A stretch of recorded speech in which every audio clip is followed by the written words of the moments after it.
Hello and welcome to Backseat Directing. Where we talk about movies, TV shows, comics, and more. I'm your host, Aaron, And Andrew. and today we're going to be talking about what comic book are we reading?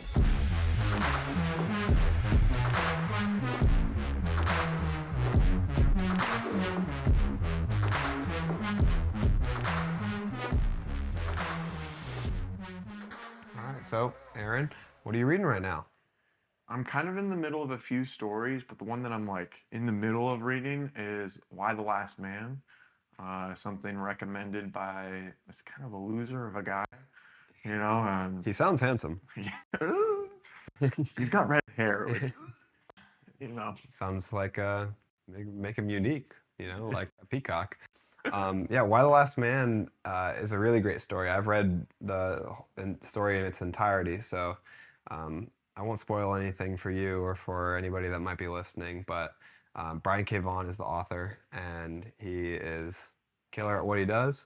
I like his stories. I believe Pia Guerra is the artist. Yeah, you're right. So it's a really interesting story. Tell them about the general concept and what you think. Yeah, so pretty early in the story, there's this, we don't really know, but it's kind of like a virus or something, and it ends up killing all of the men on Earth. And we don't really know why. However, and it's of every species, human, every animal, and all that. So all the men just randomly die.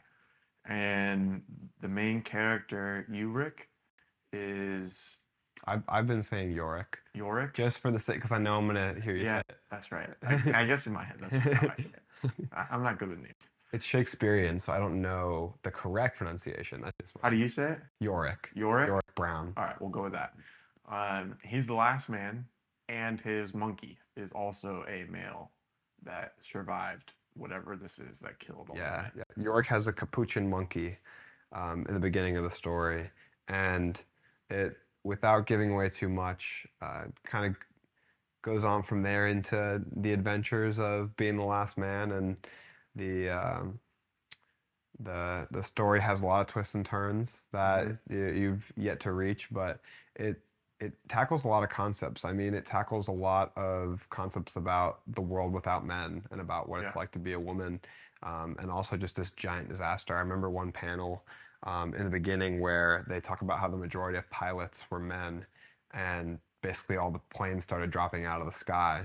So there's death on this massive scale. Not only pilots and stuff, but politicians and all these people that were basically running governments of these countries are gone. It addresses the disparity in certain professions that is like glaringly apparent and would be glaringly apparent if all the men dropped off the face of the earth. Yeah. That just kind of the way the world works, whether, definitely could be viewed as a bad thing, is that certain jobs in certain fields and certain roles are predominantly taken by men. Yeah, and so he is a escape artist. So that's kind of prevalent throughout the story so far. And then something else, another storyline that's kind of being explored a little bit without spoiling anything, is that his girlfriend is in Australia, Beth. and he is in the United States. So he's kind of on a bunch of other side missions, if you will, basically trying to figure out what happened. But then his ultimate goal kind of seems to be trying to get to his girlfriend, at least as of right now. Yeah, so this show or this comic has a TV show. I believe it's on Amazon Prime. It has one season and it's already been canceled before. Have you seen any of it? No, I haven't seen any of it, but I do want to tell people, if they're listening, that if you watch that show, if you like that show and you want to scratch that itch and know what happens next, there's always the comics. You can always read it. So it's out there if you want to get more of that story, if you were interested in it and it got canceled. I don't have an opinion on the show. I'd like to watch the season, but it's hard to convince yourself to watch something that is doomed to not have another season. So I'm in the middle of some other stories, but I've finished the books that I have of those stories. But I want to hear what you're in the middle of right now. So the main thing that I'm reading right now is Hellboy, because that is what I have volumes for, omnibus for. So I'm reading. What's an omnibus? So an omnibus is a collection of comic books. So it can hold, up to 50 or more comic books. The Invincible Omnis hold, I think, 52 issues. Compendiums and omnibus are rather interchangeable. So there's when you're looking at comic books, there's an omnibus and compendium, which is kind of the bigger books. They're like tomes. They're large. It encapsulates typically a cohesive story. Yeah, typically a large arc of a cohesive story, multiple arcs a lot of times. So then below that you have a trade paperback, and or they can also be hardcovers, but they're trade books. They're volumes. There's a volume is smaller, and usually you can fit, I'd say, like 4 or 5 volumes into an omnibus, and then below that you've got a single issue. So I generally don't read single issues, but yeah, so I will talk about single issue that I'm reading now, but usually I read the larger books. So I'm reading Hellboy. I read Seed of Destruction, which was the first book, and I just finished Strange Places, which was the second. So now I'm on to the third book, The Wild Hunt, which I think is considered one of the best ones for the Hellboy story. It's really interesting because originally the work was being done. Mike Mignola is the creator of Hellboy. Mike Mignola is the author and does the story, and I believe he does some artwork for it as well. And he was working on it with John Byrne originally, and now they've changed artists. And I'll have to look at the name. Could you search for me Hellboy: The Wild Hunt and look at the artist? But basically, at the very end, the last issue of Strange Places, the art style completely changes, and that's what they move into in The Wild Hunt. So you now have a completely different art style in the new book, and I really like the change because the Mignola artwork from earlier is really gorgeous and stylized. It's very cool and different, but the artwork for The Wild Hunt is unique. It's well, it's unique while also being more detailed, which is what I like about it. It's a lot easier to kind of. Duncan Figueroa? Yes, that sounds right. Figueroa. Yeah. So the Duncan Figueroa and is the artist on these stories that I'm reading now, and it's more detailed, easier to follow and see what's going on. Which, I mean, I you might disagree or agree with me here, but I think that the artist kind of plays a bigger role in the comic book. It's hard to say. I mean, the whole story, it's pretty. I feel it's pretty even. What I'm trying to say is emphasize the importance of the artist. Yeah, it's kind of like a director to actor comparison. You know, like movies are very director dependent, but also the actors play a huge role in portraying that story. It's kind of the same thing with the creator, the author, and the artist. You can have a really good story and pretty decent art, and it carries really well. But if you have a bad story and the best art, you might not stick with it, you know? Yeah. But then when they both collide and you have a really good story with a really good artist or art style, you get magic. Yeah, it's really cool. So Hellboy is getting better and better. I haven't been like the most infatuated with it the whole time, but I know a lot of people have it on their list of top comics. It's considered a top horror comic, so I'm giving it a fair shake and reading a lot of it. It's enjoyable, but I haven't really been like love struck by it yet. To read this than it has some of the other books that you've read. If I get captured by a story, I'll read it quick. Very fast. Yeah, like I read Invincible and Walking Dead really quick. In like 3 days. Yeah. So, like. But Hellboy's really interesting. The other thing we want to talk about is 8 Billion Genies, which is a single issue, short run story. 8 Billion Genies is being done in 8 issues. So 8 is kind of a theme for the story. Yeah, it runs throughout each portion of the story. It somehow relates to the number 8. And you started reading it with me, so I'll let you tell us what's about. I only read the first 2 issues. Have you gone further? No, I have 3 and 4, but I'm still sitting on the shelf. Okay, cool. So I thought it was super unique. So basically, it starts off in this like local bar or whatnot, and then all of a sudden these like genies show up and they say the Lamp Wick, I think that's the name of the bar. You get one wish, right? It's one. And you have it. It didn't seem like there was a time limit on it, but the first wish that was made, or at least that we saw, was the bartender, and he basically gave a wish protecting his bar, that nothing from any of these other people's wishes will affect this bar Or and anyone inside of it. exactly. So any wish that someone else does about this place or anyone in there, the wish is basically canceled out, which inevitably makes this place arguably the safest place on earth. Because these wishes are absolute. So they say too that the wish you make to be careful because the intention behind your wish will reflect the reality of the wish. So his intention was genuinely to protect his bar and the inhabitants inside the bar at that moment.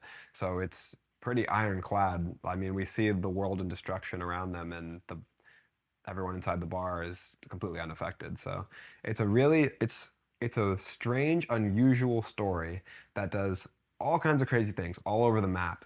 And it also has touching emotional moments that I've already Yeah, there's a felt two lot of issues really in. cool characters that Yeah. are in this bar and their stories that they're playing out. I feel like I've read a lot more than 2 issues with how Yeah. much has happened Yeah. already. It's quick, and I don't want to say too much. And it's a new series, and I kind of want to do a spoiler-free Yeah, discussion on it so other people can have the chance to read it. But I hope this can be a good intro to comics for people who aren't comfortable with the medium yet. Because until recently, I wasn't comfortable with the medium, yeah. and this is something that's digestible. It's eight. It's only going to be 8 issues long. Which an It's issue fun, is new. about 25 pages. Yeah, and it's very easy to read an issue of a comic book. It's, I mean, depending on who you're reading. It's not all. It's mostly the images that you're digesting in your mind, unless you're reading Alan Moore, and then you just might as well pick up a book.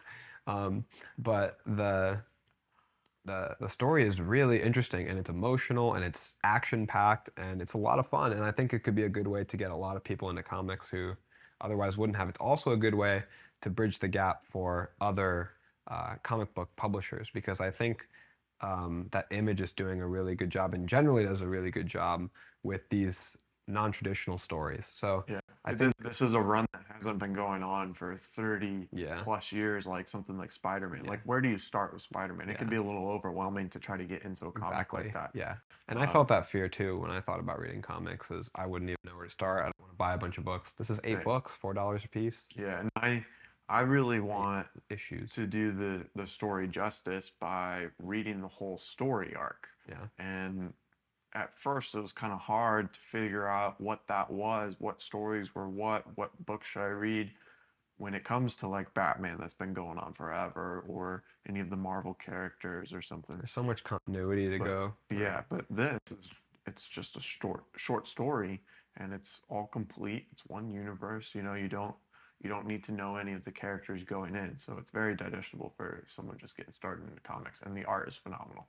Yeah, I think that the fact that it's being done by Image is really cool as well because something I've been going on a tangent about lately when talking to people is that there's this preconceived notion that comic books are superheroes, superheroes are comic books, but comic books are an entire storytelling medium. Yeah, They tell just like a movie does, it can be action. I mean, you've got Kingsman, you've got them doing being secret agents, you've got comics for all kinds of romance comics, you've Why got the Last Man? comedy. Why the Last Man is a dystopian future. I mean, Walking Dead is a zombie comic book, and I hate to think people would be closed off. Oh, I don't like comic books because I don't like superheroes. Yeah, When it's to not the me, same. it's the same thing as reading a book. A book people think about a book, it can be about anything. It could be about a Yeah, murder investigation, everything from that to a love story. yeah. And comics are exactly the same, but they kind of get pigeonholed. So I think stories like this, and Image producing so many like Original. original out of the box content Yeah. is so great for the medium. So Image also does Invincible, Yes, Walking Dead. yes. What are some other well-known ones? So if you're interested in looking for Invincible stories, you can read East to West. You can read, I believe, Deadly Class is from Invincible. I'm sorry, Deadly Class is not from Invincible. Invincible. Deadly Class is from Image. Image also produces Outcast, which is another Robert Kirkman story. Mhm. Image produces a lot of great original stories. Spawn. So two other things that I'm in the middle of the story but have finished the books that I have of that story is Avatar: The Last Airbender. they have, I believe it's 5 volumes that is a continuation of the animated TV show. So it's not like a recreation, or it's not the same story as the show. It takes the same characters at the first one picks up right after the show, which the show is arguably the best show ever. And Yeah, I'm right there with you. I'm not and gonna fight it. the comics I think are on a very similar level. Look, he's even wearing the shirt. I think it's on a similar level. It's definitely a little more kid based, but they play with a lot of adult like concepts and themes, and like emotional stories. Um, so I've read 4 of the 5, so I have 1 more of those. So I'm excited to read the last one. I don't read comic books super fast, especially compared to Andrew, but these ones I read really fast. They were easy to read for me. I read them in probably 2 days, which is fast. I've been reading Why the Last Man for like 3 months now. I'm not very far. Been reading Saga for about a year. Yeah, we're not talking about that. Another one that I'm in the middle of so Andrew hasn't read any of the Avatar ones because he's a fake fan of Avatar. And then another one that I'm in the middle of is Radiant Black, which is it's kind of like a superhero themed book. And it's very similar to Invincible. So far, it hasn't been as violent as Invincible, but I'd say the art is very comparable, and the kind of story of this new powerful superhero is very similar feelings to Invincible. Um, so I've read the first volume, which was only 6 issues, and I haven't gotten the second one yet. So I'm excited to snag that one up. And then that story is being written right now. So they only have 2 volumes out, and the 3rd volume comes out in October. So that one would also be a good one to get started in if you're just now getting into comics, since the story just started and it's not connected to any other universe yet. And it's been related a lot to Invincible. So if you like the Invincible TV show, it's also a good recommendation for comics. You could just read Invincible, but you're stepping into, 150 comic books in that, as opposed to Radiant Black, you're stepping into less. Yeah. So that's what I'm reading. I'm sure we'll be reading something different next time around. So, well, I'll probably be reading Why the Last Man next time that we're doing this as well. But Andrew will have something new for you guys to listen to next time we do this one. This is Backseat Directing. I'm Aaron. And I'm Andrew. And sorry, I was kind of taking over there. I didn't mean to do that. But here, you go ahead. So, I'm Andrew. And thanks everyone for watching and listening on all platforms. Feel free to like, comment, subscribe, and follow. We'd like to know if you guys have any recommendations for comics or anything we should cover, any topics on the show, or things we should check out. Feel free to let us know. All right, we'll see you guys next time.